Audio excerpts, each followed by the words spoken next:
Hello and welcome back to the channel. So today I am starting a project that I am very excited for, and it is going to be something that I'm going to be wearing to the Barbie movie. So I had my patrons pick which outfit I was going to be creating for the Barbie movie. I was either going with Skipper's sundress or this 1961 vintage Vogue pattern. And the results of the poll was the 1961 vintage pattern, which the lady on this pattern, she kind of looks like Midge. So I'm going to be making view A. Now this pattern is most definitely not my size. This is a size 16 and it has a 36 bust and a 38-inch hip. So I'm going to be showing you kind of how I enlarge the pattern. I've never actually done it before on a vintage pattern. There's a couple articles that have suggestions on how to do it, and so I'll link those down below if you're interested, and then I'll also show you as I go through the process. Now, I don't usually wear 1960s, but because this looks so much like Midge, and it's just a pink checkered outfit, which everyone and their dog is making right now, I think it's just perfect for the outfit for the movie. So that's enough talking. Let's get to altering this pattern to make it fit me. Alright, so this is the pattern that I'm working with. I hope all the pieces are here, but we shall see. Let's get to it.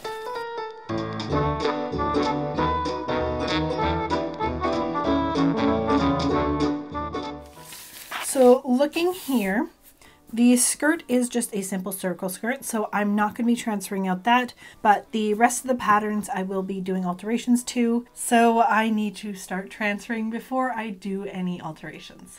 Alright, these are lightly ironed out. There's still a couple creases, but I didn't want to damage them. First thing I'm noticing about this pattern is I love that they have actually changed this, so there's a sleeveless armhole and the stitching line for when you actually have sleeves. I can tell right away the difference. I'm going to have to enlarge it. For the bust is 12 inches, the waist is 13 inches, 12.5 inches to the hip, and 2 inches for the neck to waist measurement. So because I don't want to cut these out, I'm going to just be transferring my pattern to a new paper and going from there.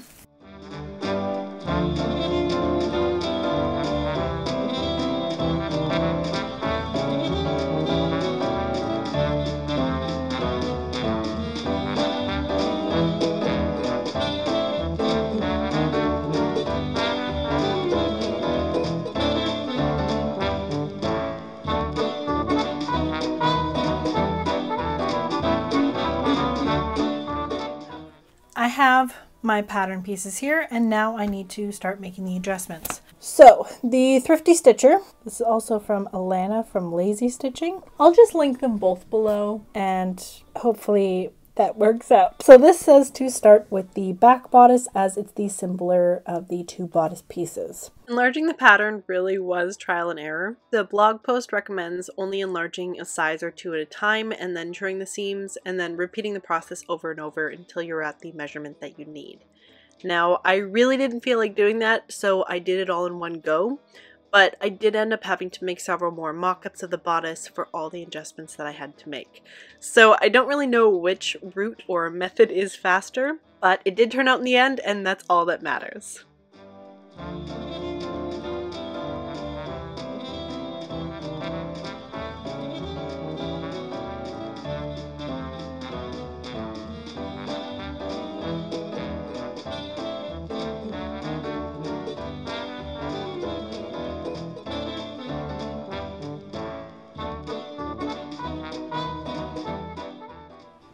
My lighting is being really wonky right now, so please excuse it. So this is the basic bodice mock-up. I think overall it fits fairly decently. A couple adjustments I had to make is I had to lower the darts. I found they were quite high. There is the back view.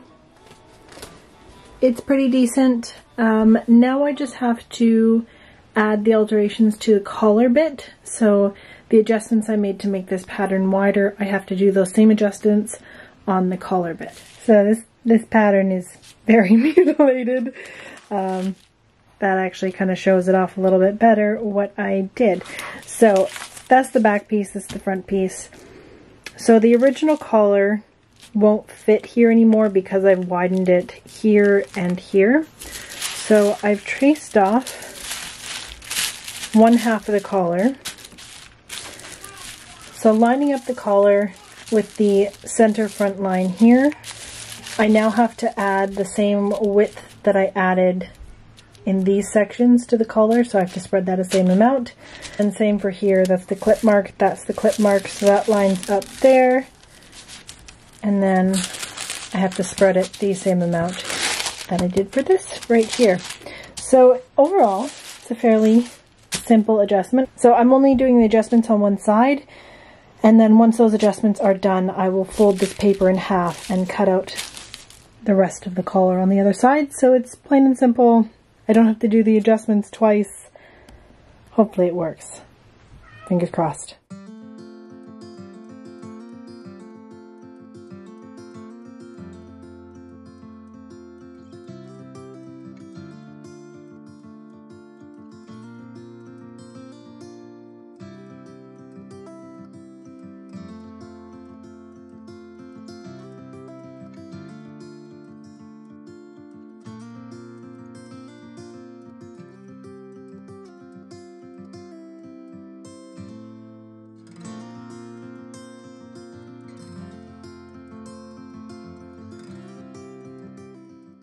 Now for the back collar piece, I did close the dart first and then slashed and spread to make sure that the collar piece was lining up with how it would be once I finished sewing it.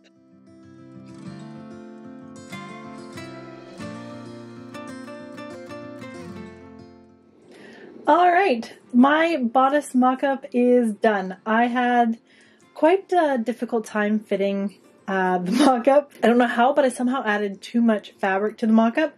So what I ended up doing was making the smaller version just to see how it sat on the mannequin, and then compared it to my own bodice mock-up to see what changes I had to make. I'm having issues with getting like the collar shoulder thing to sit nicely. If you look at this one, it sits quite nicely across the top, while mine still has, it's a little bit funky here. So that just might be something that I'm gonna have to live with, and it might also change once I've gotten the under collar in there, because it'll make it a little bit thicker. So other than that, I'm happy with the mock-up, and I think it is time to transfer all my pattern changes to paper and cut out the real stuff, which you can kind of see in the background right there. Amidst all the rest of my mess. Alright, enough chattering, let's get to it.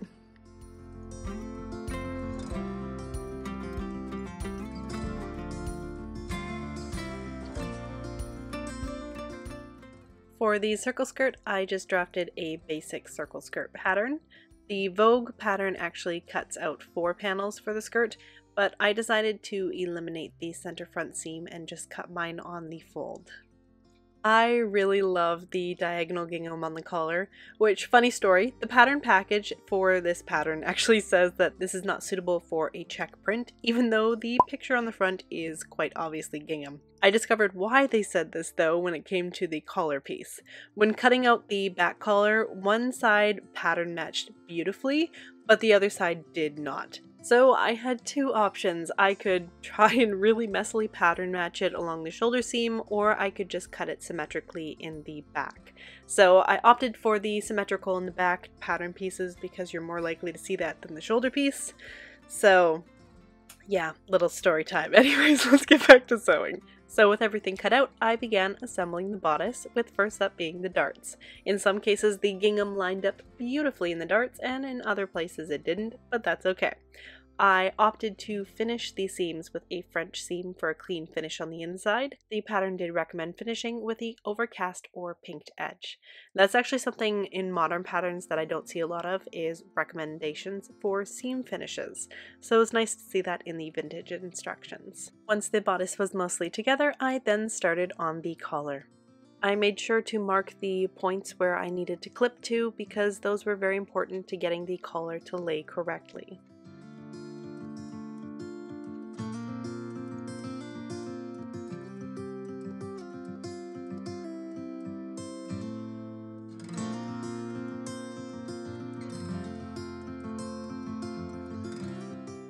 Once the collar was sewn together, I then gave it a nice press and then lined up the markings and pinned it onto the bodice.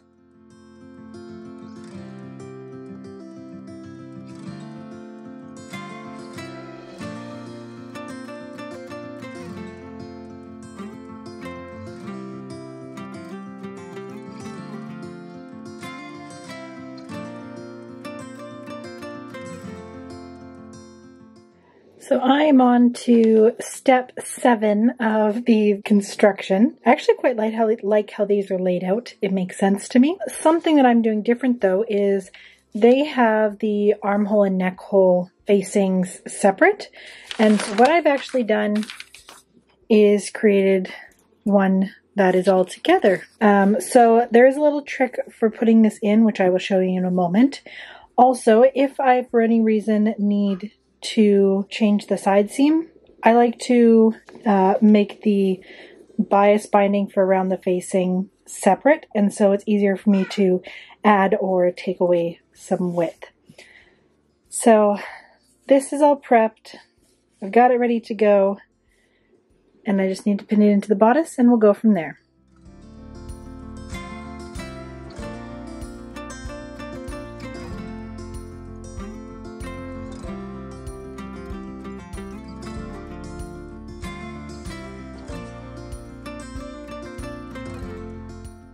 The facing went in fairly easy, and to keep it from popping out, I also understitched the collar along the neckline. To finish off the armhole, I began by flipping and pinning the right sides together, starting at the side seam along the front of the bodice. I pinned and flipped the shoulder inside out until I reached the shoulder seam at the top, taking care to make sure that I was only catching the seam allowance that I wanted.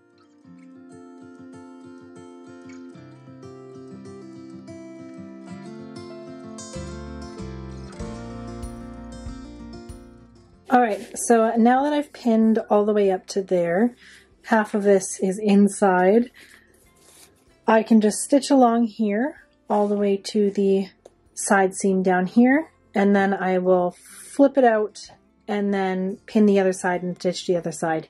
It would have been much easier if I did this without sewing up the side seams on the shoulder and the facing, but I forgot to do that. So if you want to see that process, I'll link a video down below for one that I recommend. While stitching this, the main thing I had to keep an eye on was making sure I was only stitching along the seam allowance that I pinned and not accidentally catching any of the shoulder strap.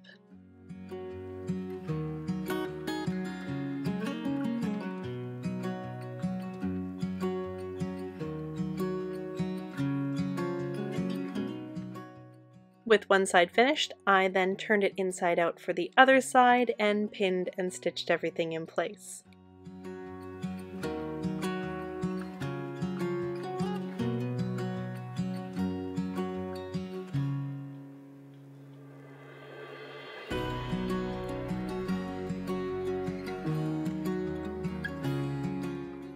And after I'd make sure that it was all sewn correctly, I then clipped and trimmed the seam allowances and flipped it right side out and gave everything a nice clean press.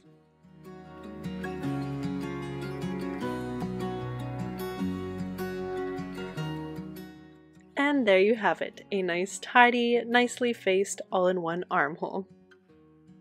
And with the bodice mostly complete, it was time to start on the skirt. As usual, I like to add pockets to my skirts.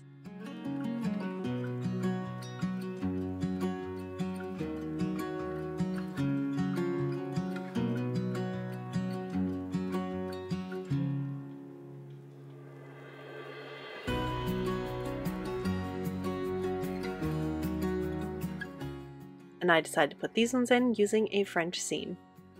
If you haven't tried using a French seam with inseam pockets, it can be slightly confusing at first, but once you figure it out, it creates such a nice finish.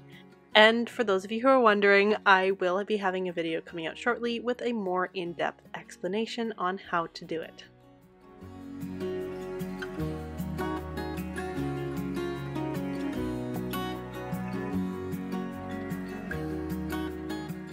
Once the skirt panels were sewn together, I then pinned the bodice to the skirt and stitched them together.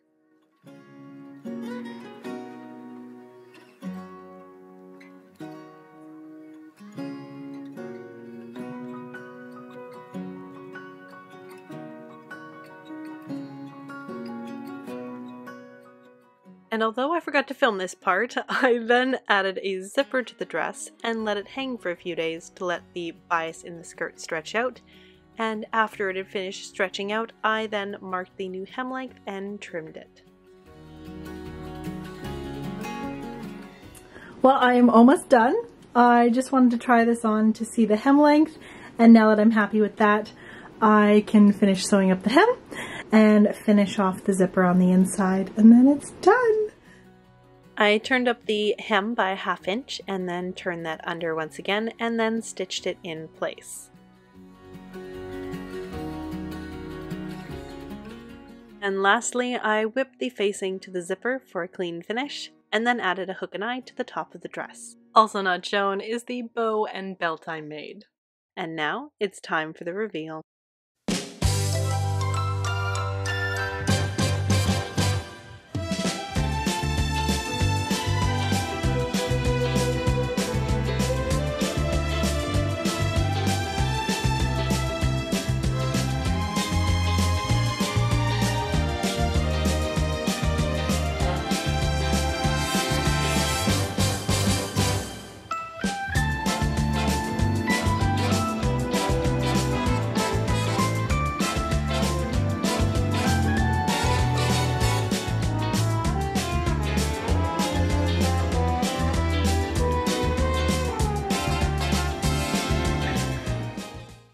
Done! Well, I hope you guys enjoyed this video. I really enjoyed this project. There was a little bit of a headache in trying to figure out how to properly adjust the pattern to fit me, but I think I figured it out, and I think I look pretty good in it. Definitely very Barbie-esque. Again, thank you to my patrons for voting for this project. I had quite a lot of fun with it, and I think I want to do some more Barbie projects again in the future. So let me know down below if you would like to see more Barbie projects. Alright, that is everything for today. Thank you so much for watching this far, and I hope you have a lovely day. Bye! Actually, before I go, I want to do a quick shout out. I met one of my lovely subscribers at the theater. I believe your name was Sarah Lynn.